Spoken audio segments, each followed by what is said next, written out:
YouTuber Mukhtar Ahmed மீது நடவடிக்கை எடுக்க கோரி நாடார் மக்கள் சங்கத்தினர் காவல் ஆணையரிடம் புகார். கோவை மாநகர காவல் ஆணையர் அலுவலகத்தில் நாடார் மக்கள் சங்கம் சார்பாக யூடியூபர் முக்தார் அகமது கர்ம வீரர் காமராஜர் குறித்து அவதூறாகவும் இழிவாகவும் பேசியது கண்டித்து முக்தார் அகமது மீது நடவடிக்கை எடுக்க கோரியும் அவரது யூடியூப் சேனலை முடக்க கோரியும் புகார் மனு அளித்தனர். பின்னர் செய்தியாளர்களை சந்தித்து பேசிய நாடார் மக்கள் சங்கம் தலைவர் அழகு பாண்டி, தமிழ்நாட்டில் பெருந்தலைவர் காமராஜர் அவர்கள் 9 ஆண்டுகள் முதல் அமைச்சராக இருந்து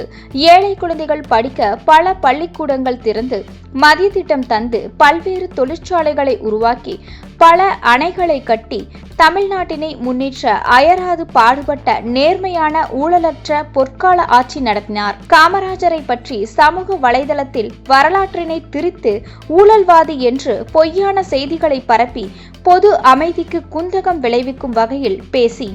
நாட்டில் ஜாதி மத கலவரத்தினை ஏற்படுத்த முயற்சி செய்யும் மை இந்தியா 24x7 என்னும் யூடியூப் சேனல் நடத்தும் முக்தார் அகமது மீது சட்டப்படி நடவடிக்கை எடுத்து அவர் நடத்தி வரும் மை இந்தியா 24x7 என்னும் யூடியூப் சேனலை முடக்குமாறு நாடார் மக்கள் சங்கம் சார்பாக கோவை மாநகர் காவல் ஆணையரிடம் புகார் மனு அளித்தனர்.